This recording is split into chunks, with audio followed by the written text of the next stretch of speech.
안녕하세요. 2차전지 산업을 24시간 밀착 취재하는 24시 스텝업의 한중입니다. 자, 오늘은 제가 에코프로 종목 가지고 왔는데요. 오늘 정말 오랜만에 에코프로가 반등을 지금 하고 있습니다. 고점에서 물리셨던 분들은 좀 마음고생을 하셨을 것 같은데 오늘 기술적 반등이 나오면서 조금이나마 위안이 좀 되지 않으셨을까 싶습니다. 다만 장 초반이라서 일단은 좀 지켜봐야 될 것 같은데 기존에 이제 악성 물량들이 어느 정도 존재하는 구간이기 때문에 이 물량들 소화하는지 여부를 좀 체크를 해봐야 되겠고요. 오랜만에 상승이다 보니까 개인들의 매수세가 몰린다고 한다면은 100만 원 정도는 한번 시도를 해보지 않을까, 트라이를 하지 않을까 한번 조심스럽게 생각을 좀 해보고 있고요. 지금 제가 오늘 이번 영상에서는 이 에코프로가 최근에 좀 이렇게 낙폭을 보여준 이유와 그리고 오늘 반등이 나오는 이유들에 대해서 좀 설명을 드려볼까 합니다. 에코프로에 대한 자세한 거는 사실 저보다 여러분들이 더 자세히 아실 수도 있어요. 이제 투자하는 입장이나 그리고 객관적인 시선이랑은 좀 다를 수 있으니까 딥하게 아신다라고 하시는 분들도 오늘은 제가 에코프로가 어떤 기업인지 이런 부분을 설명을 해드리는 게 아니라 기술적인 부분이나 이런 부분 위주로 좀 설명을 드릴 거니까요. 참고를 해서 좀 봐주시면 좋을 것 같습니다. 자, 일단 오늘 반등하는 첫 번째 이유는 제가 봤을 때는 기술적 반등이라고 일단 생각을 하고 있습니다. 일단 121선을, 이평선을 지지를 하면서 반등을 일부 나와준 모습으로 좀 볼 수 있겠는데, 지금 이 구간에서 횡보를 했다라고 한다면은, 그래도 121선을 지켜주면서 좀 횡보를 하고 이제 박스권의 하단 구간을 좀 형성하는 그런 모습을 보였을 것 같은데 만약에 이 121선을 이탈을 하고 주가가 일부 조정을 더 받았다라고 한다면은 사실 60만원에서 정말 크게는 50만원까지도 하방으로 열릴 수 있는 구간이었거든요.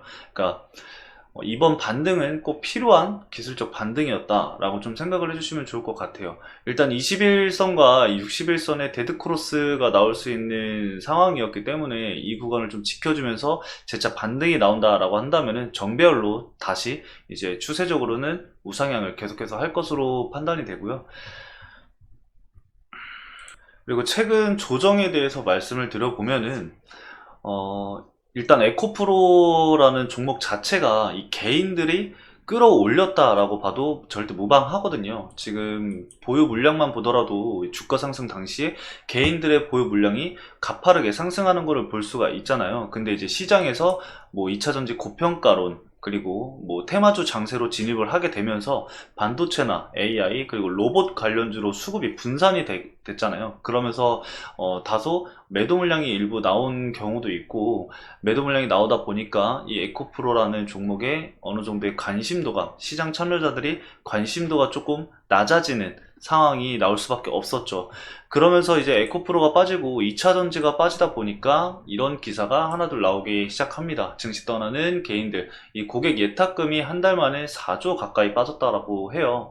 그러니까 개인들이 그만큼 시장에서 재미를 보지 못하고 있다. 그렇기 때문에 자금을 다시 인출을 하면서 증시를 떠나고 있다라고 생각을 해주면 되는데 이렇게 개인들 물량이 빠지다 보니까 이 에코프로라는 종목 자체가 개인들이 올린 거잖아요. 그러다 보니까 주가가 조정세가 어느 정도 나올 수밖에 없다라고 좀 생각을 해주시면 좋을 것 같고요. 개인들이 떠나는 이유를 생각을 해보면은 공매도를 당연히 빼놓을 수가 없겠죠. 사실상 가장 큰 하락 이유가 공매도가 될 수밖에 없기 때문에 이 공매도는 제가 조금 이따가 다시 말씀을 드려보는 걸로 하도록 하고요. 오늘 주가 상승 나오는 이유 두 번째로는 일단 2차전지 인버스 관련해서도 우리가 체크를 해봐야겠죠. 인버스가 상장 직후에 굉장히 큰 돈이 몰리면서 주가가 상승하는 흐름을 한 이틀 정도 보였거든요. 그 이후에는 다시 주가가 하향세로 꺾이고 있습니다. 그러니까 단기간 돈을 벌기 위한 수단이 될 수가 있었죠. 그러니까 2차전지 이 에코프로가 주가가 하락을 하다 보니까 그럼 2차전지가 고점이 맞나? 싶다가 이렇게 생각을 하게 되고, 이런 생각들이 인버스 상품으로 시선을 돌리게 되는 거죠. 그래서 인버스 상장 첫날과 그 다음날에 큰 자금들이 몰리면서 주가가 굉장히 크게 상승한 걸 볼 수가 있죠. 근데 그 이후에는 이제 주가가 다시 빠지고 있는 흐름을 볼 수가 있습니다. 사실 제가 2차전지 산업 관련해서 종목들을 계속해서 찍으면서 말씀을 드리는 게 항상 똑같아요. 이제 2차전지라는 산업군이 앞으로 사실 계속해서 시장을 장악을 할 수밖에 없거든요. 왜냐, 앞으로 커져갈 수밖에 없는 산업이기 때문에 뭐 고평가다, 뭐 기대감이 이미 반영이 다 됐다라고 얘기가 지금 뭐 증권사나 뭐 이런 애들이 얘기를 하는데, 뭐 당장에야 주가 상승이 거품이다 라고 얘기는 할 수는 있어요. 하지만 이 주가 상승은 언제나 상승 직후에 조정을 거치고 주가 상승이 다시 나올 수밖에 없기 때문에, 추세 자체만 지켜준다고 한다면은 2차전지 산업은 죽을 수가 없는 산업이에요. 어차피 결국에는 이 내연기관 자동차들은 점차적으로 사라질 수밖에 없고, 그 자리를 이제 2차전지, 그리고 뭐 전기차나 수소차, 그리고 뭐 정말 미래에 가서 새로운 패러다임이 또 생길 수 있겠지만, 당장은 수소차보다는 2차전지, 그러니까 전기차 위주로 생산을 할 수밖에 없단 말이에요. 유럽도 2035년도에는 내연기관 차들을 이제 생산을 중단을 하고 전부 전기차로 바꾼다라고 선언을 했기 때문에, 산업 자체는 계속해서 커질 수밖에 없다라는 거죠.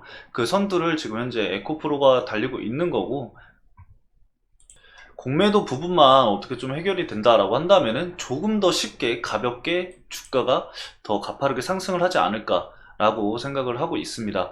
자, 그리고 제가 그 내연기관 얘기를 해서 생각이 난 건데, 최근 이 국제 유가가 엄청나게 상승세를 보이고 있잖아요. 일부 유가에서는 이미 100달러를 넘겼다라고 하는데, 뭐 러시아나 현재 사우디아라비아에서 이 감산이 지속되면서 유가 상승을 견인을 했고, 이 중국도 이 경제 활동을 재개하면서 유가 상승에 기여를 했다라고 보시면 되는데, 결국에는 이 유가는 어느 정도 잡힐 것으로, 안정될 것으로 일단 판단은 되고 있습니다. 이제 미국이 지난해부터 그 전략 비축률을 방출을 하고 있으니까 이 부분이 아마 유가 하락에 중요한 역할을 하지 않을까 싶은데, 제가 유가를 왜 말씀을 드렸냐면은, 유가 상승이 된다라고 하면은 사실 기름값이 올라갈 수밖에 없잖아요. 그러면은 기름값이 올라가면은 전기차에는 그만큼 수혜가 될 수밖에 없거든요.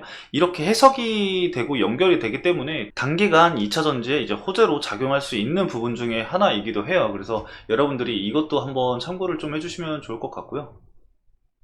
수급도 간단하게 한번 살펴볼게요. 이제 뭐 여러분들도 다 보실 수 있는 거지만 한 번 더 짚어서 말씀을 드려보도록 할게요. 일단 기관 쪽에서 계속해서 매수세가 최근 들어오고 있어요. 매수세가 들어온 걸 보면은 주가락 이후에 이 바닥 구간을 형성하는 이 구간에서 매수세가 들어온 거를 확인을 할 수가 있거든요. 그리고 기타 법인 쪽에서도 매수세가 들어오는 거를 확인을 할 수가 있습니다. 그러면은 이 기타 법인 쪽과 그리고 연기금, 그리고 투신 쪽 자금이 이 기간 자금이라고 보시면 되는데, 이 기간 집계에는 기타 법인은 들어가지 않습니다. 따로 보셔야 되세요. 그리고 이 개인들의 물량도 최근 다시 매수세가 들어오고 있습니다. 일단 문제는 외국인인데, 외국인이 지속적으로 매도가 이어졌어요. 그러니까 이 물량들이 다 공매도 물량이라고 좀 생각을 해주시면 좋을 것 같은데, 현재 이 에코프로 공매도 대량 보유자 물량을 살펴보면은 이 다 외국계 증권사잖아요. 이 모건 스탠리, 그리고 골드만삭스, 메릴린치, 그리고 UBS, AG, 이렇게 5개 증권사가 있는데, JP 모건까지 5개 이 증권사와 이제 운용사가 공매도를 가장 큰 물량을 보유하고 있다고 보시면 되는데, 결국에는 이 외국인 물량이 들어와야지 쇼스키즈 물량도 기대를 좀 해볼 수가 있거든요. 지금 이 에코프로 공매도 잔금이 1조 5,850억이에요. 그러니까 엄청나게 큰 자금이 공매도 물량으로 지금 들어와 있는 거고, 주가 상승에 굉장히 제한을 두게 만드는 게 바로 이 공매도라는 거죠. 일단 공매도가 급격하게 늘어난 게 보시면은 8월 31일이거든요. 8월 31일 날 8천억이었던 이 공매도 잔금이 거의 2배 이상이 떴어요. 2배 이상이 뛰었어요. 1조 7천억이 됐죠. 8월 31일 날. 보시면은 주가가 하락하기 시작한 그 날부터라고 보시면 되세요. 이 8월 31일을 기점으로 해서 주가가 하방세를 기록을 했잖아요. 그러니까 이 하락세는 거의 무조건 공매도 때문이다 라고 생각을 해주시면 되세요. 그래서 앞으로 우리가 이 에코프로라는 종목을 볼 때 필연적으로 공매도 물량을 체크를 하실 수밖에 없거든요. 근데 한 가지 좀 말씀을 드려보면은 지금 벌써 9월이에요. 9월인데 연말에 가까우면 가까워질수록 이 대차장고 물량은 줄어들 가능성이 굉장히 높거든요.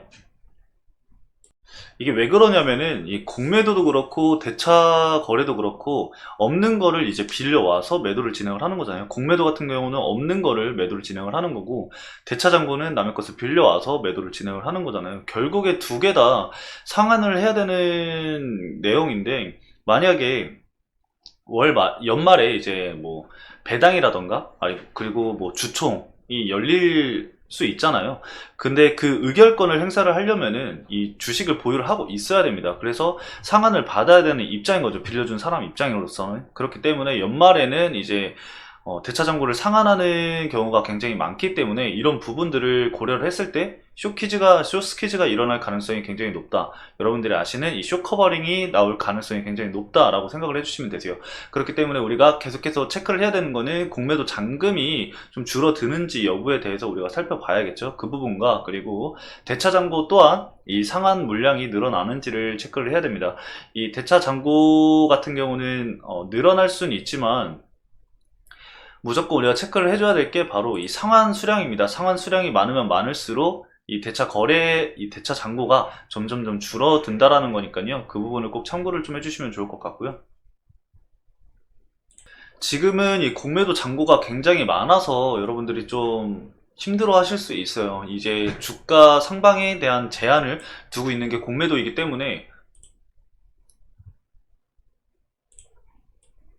우리가 긍정적으로 볼 수는 없지만 이게 나중에는 오히려 긍정적인 효과를 불러올 수 있다라는 거죠. 만약에 연말에 이 공매도 뿐만 아니라 대차장고가 이제 줄어들면서 상한을 하면서 쇼커버링이 이루어진다라고 한다면은 에코프로의 주가가 상승을 하겠죠. 재차 다시 상승을 하게 되면은 시장에 관심을 받을 수밖에 없고, 시장에 관심을 받는다는 것은 이 시장 참여자들의 돈이 다시 몰린다는 뜻이에요. 그렇게 분위기가 형성이 된다라고 하면은 다시 증시에는 개인들이 돌아올 수밖에 없고, 이 개인들의 투자금이 다시 2차 전지와 그리고 에코프로로 몰리면서 기존에 이 쇼커버링이 이제 물량이 나오고도 있던 이 공매도 물량들이 있을 거 아니에요. 기존에도 이 8천억 정도 있었는데 현재는 지금 1조 5천억까지 늘은 상태잖아요. 이게 쇼커버링으로 이제 전환이 되면서 다시 그 물량까지, 개인들 물량과 그리고 쇼커버링이 나오는 그 물량까지 합세가 돼서 다시 큰 상승 추세를 이뤄낼 수 있다. 이런 가능성도 한번 제시를 해볼 수 있을 것 같습니다.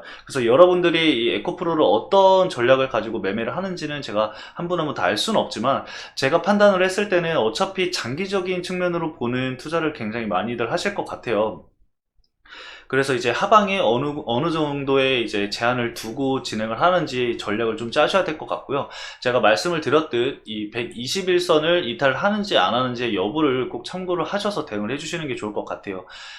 단기적으로 접근을 하셔서 최근 진입을 하신 분들은 손절가를 좀 짧게 잡으시면서 이 121선이 좀 짧은 구간이잖아요. 이 구간을 이탈을 한다라고 하면은 손절 대응을 하면서 리스크 관리를 해 주시고, 그리고 나서 뭐 아예 이 종목을 떠나라는 게 아닙니다. 리스크 관리를 한 후에 이제 다시 121선을 회복을 한다라던가 아니면은 그 아래의 지지 구간을 형성을 한다라던가 이런 모습이 보인다고 한다면은 재진입을 그때 이제 다시 고려를 해볼 수 있겠죠. 하방으로는 이렇게 전략적으로 보시면 될 것 같고요. 상방으로는 사실 이 에코프로는 목표가를 사실 정할 수가 없어요. 지금 당장에야 뭐 전고점 돌파 여부까지는 뭐 살펴보자 뭐 이런 식으로는 말씀을 드릴 수는 있지만, 정말로 제가 조금 전에 말씀드렸던 전략대로 이 플랜 A의 경우대로 상승이 나온다라고 한다면은 이 개인들 분위기와 그리고 매수세와 그리고 시장 분위기 그리고 쇼커버링까지 실제로 이루어져서 매수 물량들이 들어온다라고 한다면은, 매수세가 유입이 된다라고 한다면은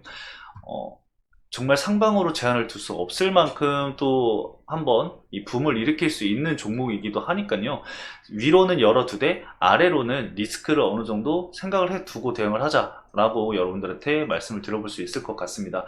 어차피 제가 에코프로 같은 경우는 계속해서 추적을 해서 말씀을 드릴 수밖에 없을 거예요. 왜냐면은 2차 전지 하면은 사실 개인 투자자들이 가장 먼저 떠올리는 게 에코프로잖아요. 그 다음 뭐 포스코 뭐 이렇게 연결이 되겠죠. 그렇기 때문에 제가 이 에코프로는 앞으로도 계속해서 수급뿐만 아니라 뭐 이슈, 뭐 특별한 뭐 유의미한 구간이나 뭐 이런 데를 돌파한다던가 이탈한다던가 이런 게 있다라고 하면은 제가 여러분들한테 가장 먼저 말씀을 드릴 거니까요. 참고를 해 주시면 좋을 것 같고요. 앞으로 이제 저와 함께 2차 전지와 그리고 이 에코프로라는 종목을 대응을 하실 분들은 저희 채널 구독 눌러주시고 제 영상 좋아요 한 번씩 부탁드리도록 하겠습니다. 그리고 궁금하신 부분이 있다고 한다면은 댓글란에 언제든지 남겨주시면은 제가 확인해서 다음 이 에코프로를 촬영을 할 때 질문 주셨던 내용들을 말씀을 드려보도록 할 테니까요. 댓글란에 언제든지 글 남겨주시면 좋을 것 같습니다. 이번 영상 여기까지 말씀을 드려보고요. 제가 항상 영상에서 말씀을 드리듯 해당 영상은 투자권을 목적으로 제작한 게 아니라 기업 분석 목적으로 제작을 했음을 명시를 다시 한번 드리면서요. 이번 영상 마치도록 하겠습니다. 오늘도 시청해주셔서 감사합니다.